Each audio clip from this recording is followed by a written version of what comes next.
بسم اللہ الرحمن الرحیم۔ السلام علیکم۔ شیخ علی طنطاوی رحمہ اللہ کا بیان کردہ ایک عجیب قصہ۔ شیخ فرماتے ہیں، میں شہر حلب کی ایک مسجد میں داخل ہوا۔ وہاں میری نظر ایک نوجوان پر پڑی۔ بے ساختہ میری زبان سے نکلا، یہ نوجوان تو وہی لگتا ہے جو انتہائی شریر تھا۔ شراب نوشی اس کی عادت تھی اور بدکاری اس کا محبوب مشغلہ۔ سود و رشوت کی چکی میں وہ لوگوں کو پیستا تھا اور والدین کا سخت نافرمان تھا۔ والدین نے اس سے تنگ آ کر اسے گھر سے نکال باہر کیا تھا۔ میں سخت حیران تھا کہ یہ نوجوان کیسے مسجد کے اندر آ گیا ہے۔ میں نے اس سے قریب ہو کر پوچھا، تم فلاں نوجوان ہو؟ نوجوان نے جواب دیا، جی ہاں۔ میں نے کہا، تمہارے ہدایت پر رب تعالیٰ کا لاکھ لاکھ شکر ہے۔ ذرا مجھے بتانے کی زحمت کرو گے کہ آخر تمہیں کیسے ہدایت ملی؟ نوجوان بولا، میری ہدایت کا صحرا اس بزرگ کے سر جاتا ہے جس نے محفل رقص میں آ کر ہم حاضرین کے سامنے واعظ و نصیحت فرمائی تھی۔ میں نے تعجب سے کہا، محفل رقص میں پروانہ ہدایت؟ نوجوان بولا، جی ہاں، محفل رقص میں۔ میں نے پوچھا، وہ کیسے؟ نوجوان گویا ہوا، ہمارے محلے میں ایک چھوٹی سی مسجد تھی، اس میں ایک عمر رسیدہ بزرگ لوگوں کی امامت کراتے تھے۔ ایک روز امام صاحب مقتدیوں کی طرف متوجہ ہوئے اور پوچھا، لوگ کہاں ہیں؟ کیا بات ہے؟ اکثر لوگ خصوصاً نوجوانوں کا طبقہ مسجد میں حاضر نہیں ہوتا بلکہ مسجد کے قریب تک نہیں پھٹکتا۔ مقتدیوں نے جواب دیا، محفل رقص میں ہیں۔ امام صاحب نے پوچھا، یہ محفل رقص کیا بلا ہے؟ ایک مقتدی نے جواب دیا، محفل رقص ایک کشادہ کمرے میں برپا ہوتی ہے جس میں لکڑی کا ایک بلند اسٹیج بنا ہوتا ہے۔ اس پر نوجوان لڑکیاں نیم عریاں لباس پہن کر ایمان سوز گیت گاتی ہیں، رقص کرتی ہیں اور لوگ ان کے ارد گرد اکٹھے ہوتے ہیں اور ان سے لذت اٹھاتے ہیں۔ امام صاحب نے کہا، کیا جو لوگ یہ منظر دیکھتے ہیں وہ مسلمان ہوتے ہیں؟ جواب ملا، ہاں۔ امام صاحب نے کہا، لا حول ولا قوہ، آؤ ہم اس محفل میں چلتے ہیں اور لوگوں کو نصیحت کرتے ہیں۔ شیطانی محفل میں پروانہ ہدایت؟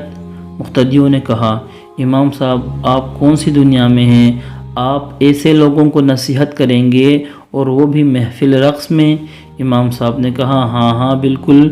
مقتدیوں نے بڑی کوشش کی کہ امام صاحب کو ان کے رائے سے پھیر دیں اور انہوں نے امام صاحب کو بتایا کہ جب آپ اس محفل میں تماش بینوں کو نصیحت کرنے جائیں گے تو وہ لوگ آپ کا خوب مذاق اڑائیں گے، ہنسیں گے اور ان کی طرف سے آپ کو تکلیف دہ باتوں کا سامنا کرنا پڑے گا۔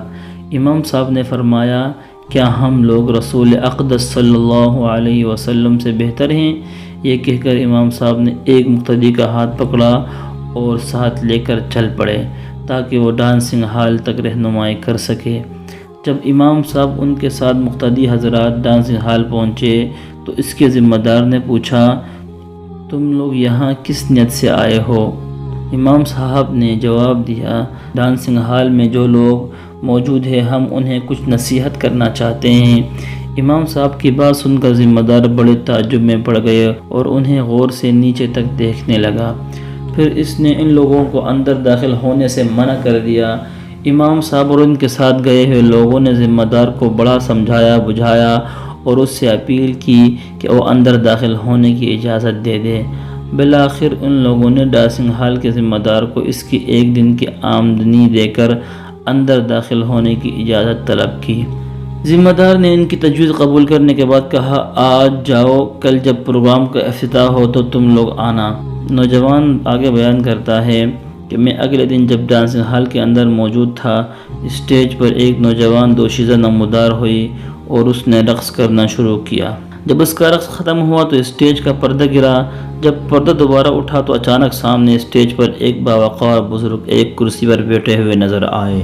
امام صاحب نے رب تعالیٰ کے حمد و ثنا بیان فرمائی اور رسول اکرم صلی اللہ علیہ وسلم پر درود و سلام بھیجنے کے بعد لوگوں کو نصائح شروع کیے۔ لوگوں پر دہشت طاری ہو گئی اور انہیں بڑا تعجب ہوا کہ یکایک یہ کیا شروع ہو گیا، کیونکہ پہلی لڑکی جب اسٹیج پر سے ڈانس کر کے گئی تھی اور پردہ گرا تھا تو ناظرین کسی اور لڑکی کا شوق لگائے ہوئے تھے، لیکن جب دوبارہ پردہ اٹھا تو ان کی توقعات کے خلاف اسٹیج پر نصائح کرتے ہوئے بزرگ نظر آئے، جس سے ان کی حیرانی کا کوئی ٹھکانہ نہ تھا۔ ناظرین نے سمجھا کہ شاید یہ بھی پروگرام کا کوئی مزاحیہ حصہ ہے، لیکن جب ناظرین نے دیکھا کہ سامنے اسٹیج پر بیٹھے ہوئے بزرگ امام صاحب ہیں جو نصیحت کرنے کی غرض سے ڈانسنگ ہال میں تشریف لائے ہیں، تو انہوں نے امام صاحب کا مذاق اڑانا شروع کر دیا اور استہزاء کرتے ہوئے اپنی آواز بلند کرنے لگے، جبکہ امام صاحب ان کی ہنسی مذاق اور استہزاء کی پرواہ کیے بغیر نصائح میں مگن تھے۔ اس شور و غل اور ہنسی مذاق کے دوران ہی حاضرین میں سے ایک شخص اٹھ کھڑا ہوا اور اس نے سامعین کو خاموش رہنے اور امام صاحب کی گفتگو سننے کا حکم دیا۔ یکایک ڈانسنگ ہال میں سناٹا چھا گیا۔ اب ہمیں صرف اور صرف امام صاحب کی باتیں سنائی دے رہی تھی۔ امام صاحب نے ایسا پراصل کلام سنایا جیسا ہم نے اس سے پہلے کبھی نہیں سنا تھا۔ انہوں نے قرآن پاک کی تلاوت فرمائی اور رسول اکرم صلی اللہ علیہ وسلم کی احادیث مبارکہ سنائی، پھر بعض صالحین کی توبہ کے قصے بتائے، اور ان کی تقریر کا ایک حصہ یہ تھا: اے لوگو، تم نے ایک طویل زندگی پائی ہے، لیکن زندگی کے اکثر حصوں میں تم نے رب تعالیٰ کی نافرمانی کی دعوت دی ہے۔ تمہاری معصیت و نافرمانی کی لذت کہاں گئی؟